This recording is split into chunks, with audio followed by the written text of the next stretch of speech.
حضرت شیخ شبلی کا نام سنا ہوگا، بہت بڑے بزرگ گزرے ہیں، تو ان سے کسی نے کہا کہ میں کثیر العیال ہوں، بچے زیادہ ہیں، تو جی خرچ ہی نہیں پورا ہو رہا، آ کے شکوے شروع کر دیے، شکایتیں شروع کر دی۔ تو جب وہ ساری بات مکمل کر چکا تو حضرت شیخ شبلی نے فرمایا کہ تو واپس گھر چلا جا، جس جس کا رزق اللہ کے ذمہ نہیں ہے اس کو گھر سے نکال دے، تو سوکھا ہو جائے گا۔ اس نے کہا جی یہ کیسے ہو سکتا ہے، سب کا رزق اللہ کے ذمہ کرم ہے۔ تو کہا پھر اتنی بھی پریشانی کی کیا ضرورت ہے، اس کے ذمہ ہے، اب وہ کب کتنا دیتا ہے اس پہ تو راضی رہے، تیری زندگی سوکھی ہو جائے گی۔ تو اللہ پر توکل، اللہ پر بھروسہ، یہ خوبصورت زندگی کی ضمانت ہے، اور یہ توحید کا فیضان ہے۔ جب اللہ پر یقین کامل ہو جائے تو پھر اس پر توکل پیدا ہو جاتا ہے، اور توکل زندگی کا جمال ہے، توکل زندگی کی خوبصورتی ہے۔ لیکن توکل یہ نہیں ہے کہ چھوڑ کے بیٹھ جائیں۔ توکل کا مفہوم یہ ہے کہ حضرت انس رضی اللہ تعالیٰ عنہ سے ہے کہ گھٹنا بھی باندھو اور اللہ پر توکل بھی کرو۔ اونٹ کا گھٹنا باندھو، سائیکل موٹر سائیکل کھڑی کی ہے اس کا تالا لگاؤ اور پھر اس کو اللہ کے سپرد کر کے آ جاؤ۔ لیکن اگر آپ گاڑی کھلی چھوڑ کے آ جاتے ہیں، اونٹ کو گھوڑے کو کھلا چھوڑ کے آ جاتے ہیں اور کہتے ہیں میں اللہ پہ بھروسہ کیا، یہ توکل کے منافی۔ جو اسباب ہیں ان کو پورا کرو، اسباب کو پورا کرنے کے بعد آگے سپرد اللہ کے کر دو، تمہارے لیے کافی ہوگا۔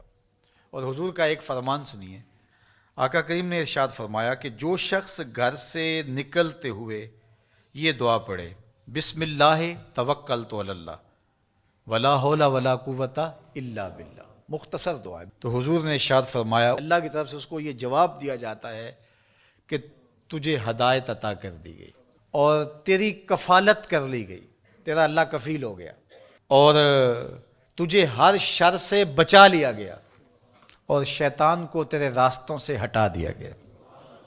کام کیا کرنا ہے؟ بسم اللہ توکلت علی اللہ ولا حول ولا قوت الا باللہ، یہ گھر سے نکلتے ہوئے پڑھ لیں گے تو انشاءاللہ حضور علیہ الصلوۃ والسلام کا جو فرمان ہے اس کے ہم مصداق بن جائیں گے، اور اللہ کی رحمتوں کے حصار میں آ جائیں گے، شیطانوں سے بچ بچ کے چلیں گے۔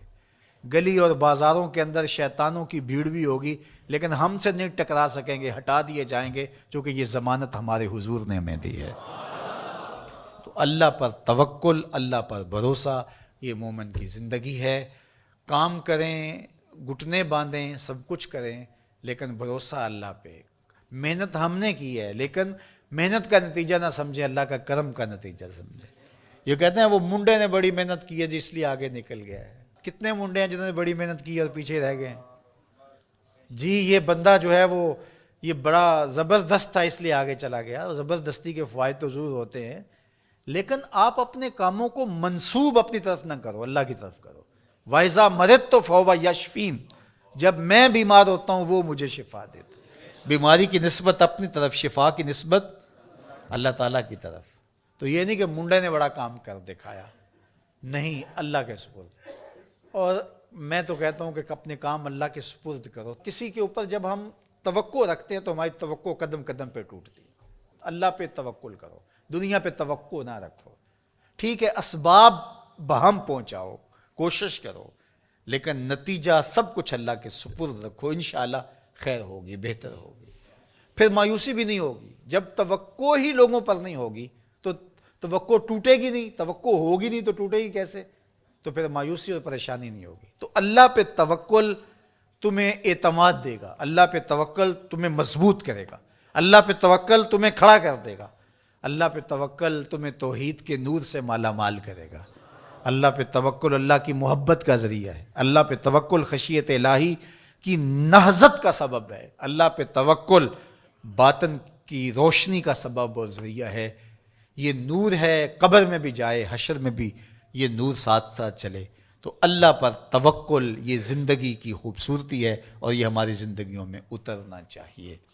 اللہ مجھے آپ کو توکل کے نور سے مالا مال فرما۔